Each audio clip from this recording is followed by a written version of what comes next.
আসসালামু আলাইকুম। আশা করি সবাই ভালো আছেন। আজকে আমরা ম্যাক্রোইকোনমিক্সের যে টপিকটা আলোচনা করব সেটা হচ্ছে components of money supply. Component মানে হচ্ছে উপাদান, কম্পোনেন্ট মানে হচ্ছে এলিমেন্ট। মানি সাপ্লাই কী কী এলিমেন্ট আছে?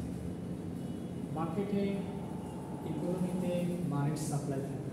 মানির সাপ্লাই মানে হচ্ছে মানির প্রবাহ।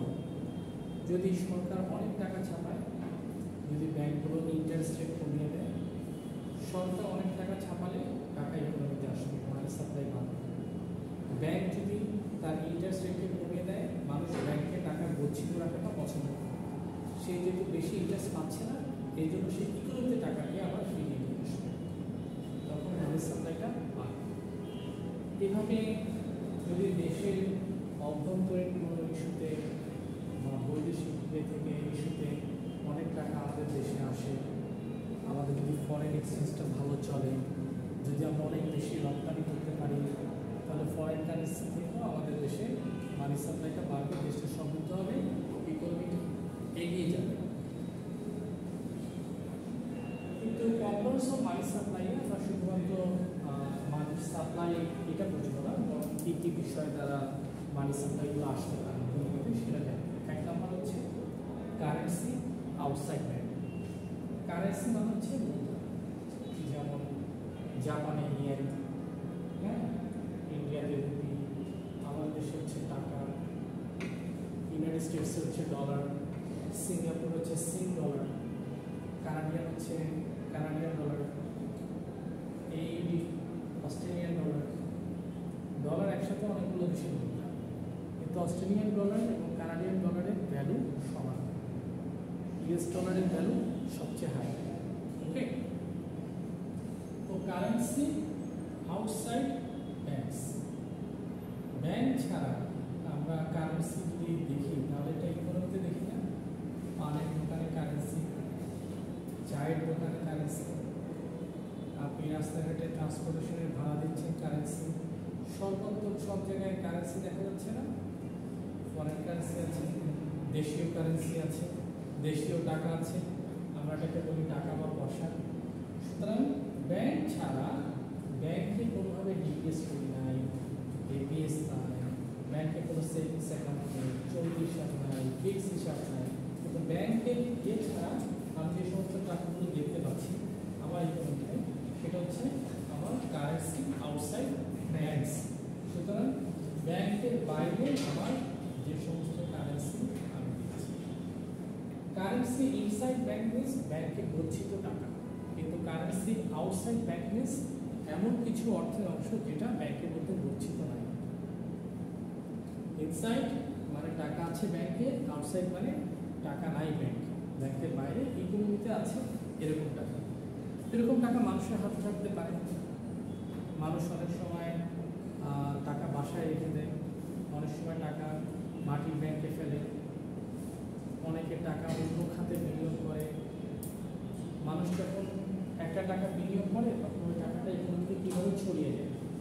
যেমন আপনি 10 কোটি টাকা বিনিয়োগ করলে একটা বিল্ডিং বানাবেন, তাহলে এই বিল্ডিংয়ের কনস্ট্রাকশন ম্যানেজার এটা পেল, 20-25 জন এক্সিকিউটিভকে ওখান থেকে বেতন দেওয়া হলো। একজন দালাল আছে, সে রাত্রে এই বিল্ডিংটা পাহারা দিচ্ছে, তার পকেটে টাকা গেল।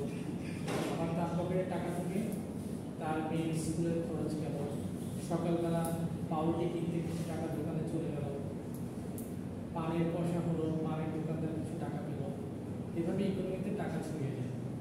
যেমন আপনি যখন স্টুডেন্ট পড়ান, আপনি কিছু অর্থ পান, অর্থটা যখন আপনি বাসায় খাওয়ার জন্য কিছু কিনেন খরচ হয়ে যায়, কিছু টাকা মিষ্টির দোকানে চলে যায়, কিছু টাকা ছোটো বাচ্চা অফিসের কাছে চলে যায়, কিছু টাকা ডাক্তারের কাছে চলে যায় ট্রিটমেন্ট বাবদ, কিছু টাকা বাস ভাড়ায় চলে যায়, ট্রান্সপোর্টেশন ইন্ডাস্ট্রিতে, কোনো হোটেল বা রেস্টুরেন্টে যদি একটা বুফে খেতে যান জমানো টাকা দিয়ে, তাহলে কিছু টাকা হোটেল কর্তৃপক্ষের কাছে চলে গেল।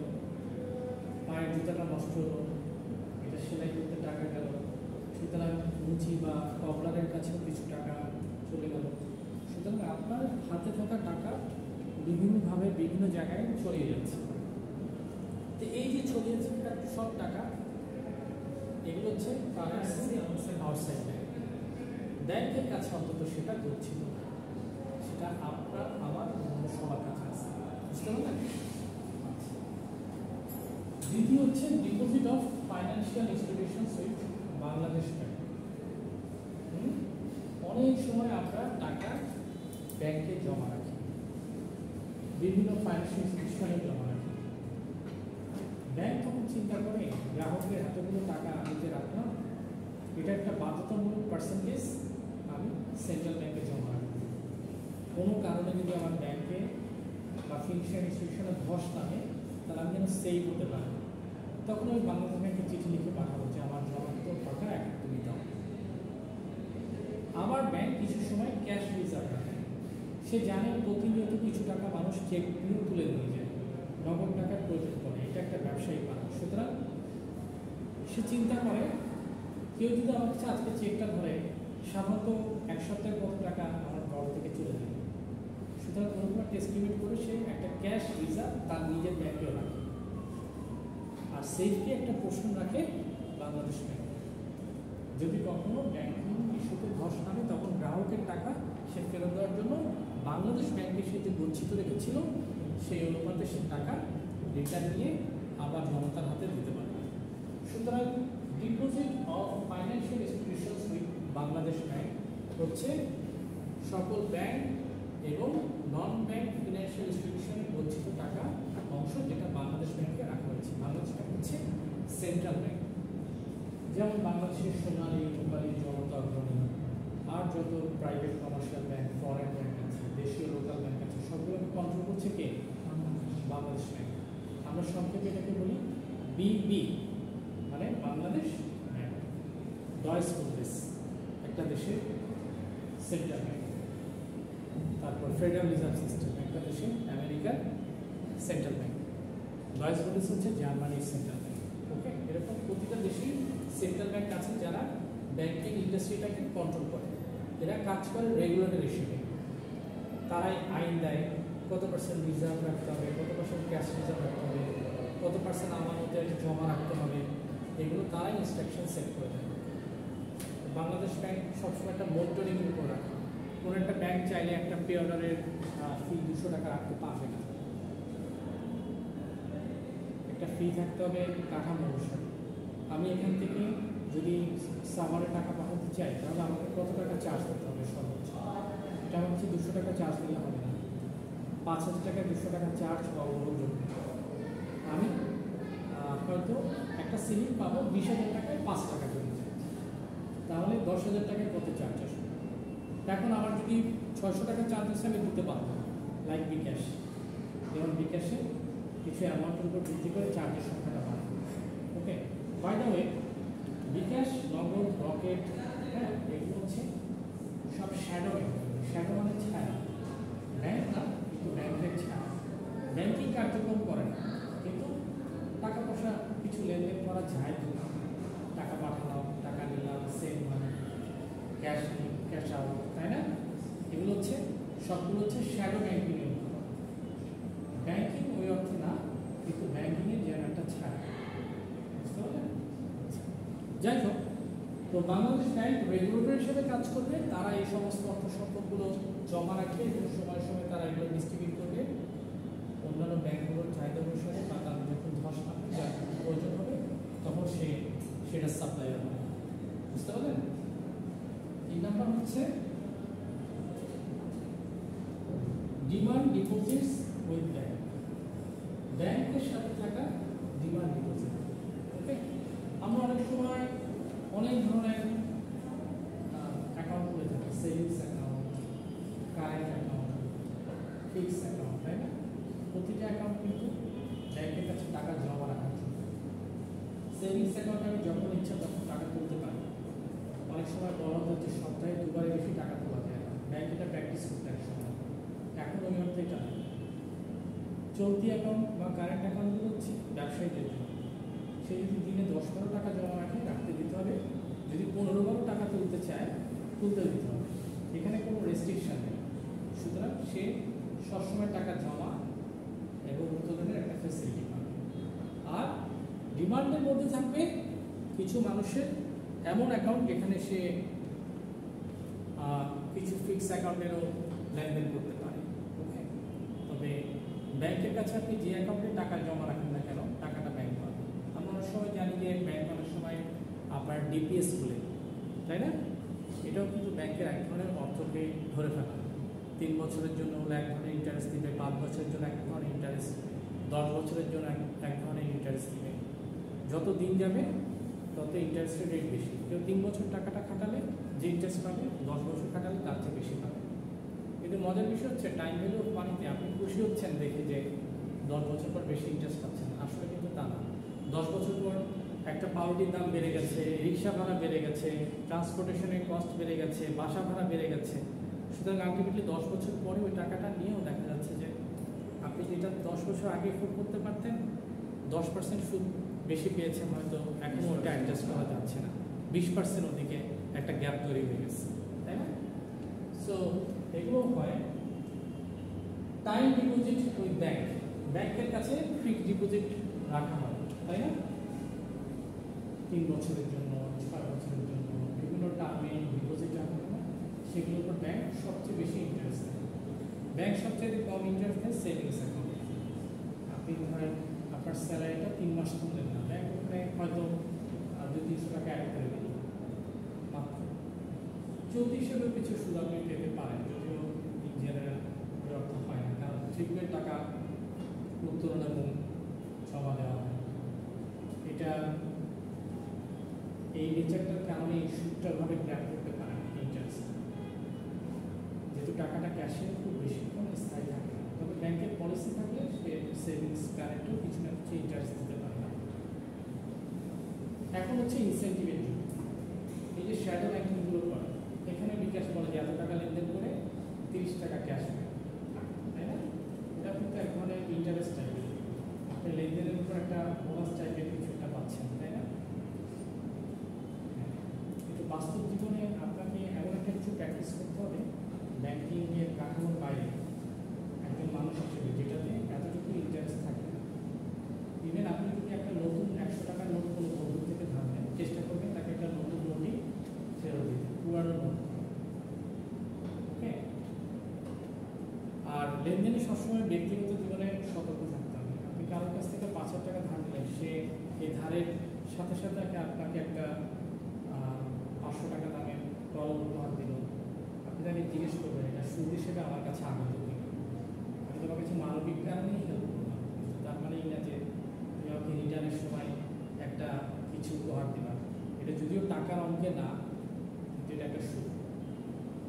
ওকে, আমাকে কোনো একটা স্টুডেন্ট যদি ফাইনাল পরীক্ষার রেজাল্টের আগে একটা কলম উপহার দিয়ে বলে স্যার আমাকে একটু দেখিয়ে আন, এটাতে কিন্তু তার একটা ইন্টেনশন আছে।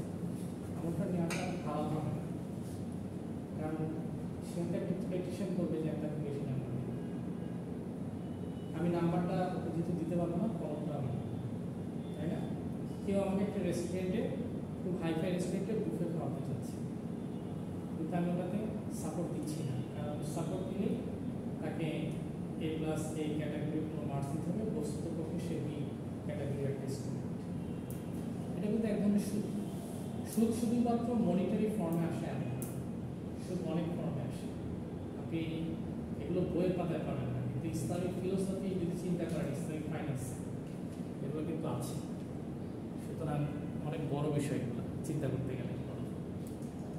তো টার্ম ডিপোজিটে বিভিন্ন সময় ভেদে অর্থ রাখা হয়, বিভিন্ন সময়ের অর্থ মানুষ বিভিন্ন সময়ে সুদ সমেত উত্তোলন করে। সুদ শব্দটা শুনতে খুব খারাপ লাগে, ইন্টারেস্ট। ইসলামিক ব্যাংক ওরা সুদ বলে না, ইন্টারেস্ট বলে না, ওরা বলে প্রফিট। প্রফিট বলে, মুনাফা। হ্যাঁ, কিন্তু যেটা দিচ্ছে অ্যাকচুয়ালি সুদই দিচ্ছে, কারণ 100% ইসলামিক কনসেপ্টে গড়ে ওঠা ব্যাংক তো বাংলাদেশে নাই। সুতরাং তারা যেটা দিচ্ছে সেটা সুদই দিচ্ছে, কিন্তু নামকরণ করেছে মুনাফা। এটাকে বলে কনভেনশনাল ব্যাংক। আর নন কনভেনশনাল ব্যাংকিং হচ্ছে প্রধানত ব্যাংকিংয়ের বাইরে, এটা হচ্ছে ইসলামিক ব্যাংক, যেখানে সুদের কোনো অস্তিত্ব নাই। ওদের কাগজ কলম, দলিল দস্তাবেজের সব জায়গায় মুনাফা প্রফিট শব্দটা শব্দায়ন করা হয়েছে, সুদ বলে কিছু। ঘুরে ফিরে দেখা যাচ্ছে জিনিসটা অনেক একই। আচ্ছা, হ্যাঁ, টাইম ডিপোজিট উইথ ব্যাংক। তাহলে ব্যাংকের সাথে থাকা টাইম ডিপোজিট অনেক ধরনের মেয়াদ, অনেক সময়ের জন্য। 20 বছরের জন্য মানুষ অনেক সময় 20 বছর বাঁচবে কিনা সে জানে না, কিন্তু সে 10-20 বছরের জন্য ডিপোজিট করে। ইন্স্যুরেন্স পলিসি কভারেজ নেয়, আর কত ধরনের বিনিয়োগ করে, তাই না? একটা বড় ফ্ল্যাট কিনে সে 3 কোটি 4 কোটি টাকা দিয়ে, তারপর সে চিন্তা করে 20 বছর সেটা রিটার্ন নেবে, প্রতি মাসে 60,000 টাকা করে চলতে থাকে রিটার্ন। সে আদৌ বেঁচে থাকবে কিনা, তার বাড়ি কবরের নিচে হয়ে যাচ্ছে, কিন্তু সে এই অবস্থায় সে মারা যায়। হ্যাঁ, তখন সে লোনগ্রস্ত থাকবে। তার নমিনি যারা উত্তরাধিকার তারা এটা শোধ করবে, তাহলে এটা আবার নিয়ে নেবে, ফ্ল্যাট সম্পত্তি যেটুকু ইয়ে সব কিছু হয়তো তাকে কিছু মানবিক কারণে হয়তো তাকে কিছু ছাড় দেওয়া, হয়তো তাকে বলা যে আমাদেরকে হয়তো এটা ফি ছিল 3 কোটি টাকা, আমরা 10 লাখ টাকা। যখন লোনটা নেয় তখন বিমা কোম্পানির ইন্স্যুরেন্স করা হয়, তখন হচ্ছে এই ব্যাংক ইন্স্যুরেন্স কোম্পানি থেকে টাকা। হ্যাঁ, ওটা একটা ইয়ে থাকে। হ্যাঁ, যে জমি থেকে আমার লোন শোধ করার আগে মারা যায়, তার জন্য আমাকে টাকা দিতে হবে। হ্যাঁ, তারপর হচ্ছে মানি সাপ্লাই। মানি সাপ্লাই থাকে না ইকোনমিতে, এমনি ইনডিরেক্ট মানি সাপ্লাই, যেটা প্রথমে বললাম, কিছু টাকা ব্যাংকে আটকানো, কিছু টাকা ইকোনমিতে থাকবে, এটাই স্বাভাবিক। কিছু টাকা কিছু কোড মেনটেন করতে যে সেন্ট্রাল ব্যাংকের হাতে চলে যাবে, কিছু টাকা ব্যাংক টার্ম ডিপোজিট হিসেবে রাখবে, কিছু টাকা ডিপিএস এপিএস আটকে যাবে, কিন্তু কিছু টাকা স্টিল ইকোনমিতে থাকবে। আমরা এটাকে বলবো মানি সাপ্লাই ইন জেনারেল। সো আপনাকে যদি প্রশ্ন করা হয় কম্পোনেন্টস অফ মানি সাপ্লাই, এগুলো হচ্ছে মানি সাপ্লাই। একটা ইনস্টিটিউশনাল ব্যাংকের মাধ্যমে, একটা এমনি ইকোনমি।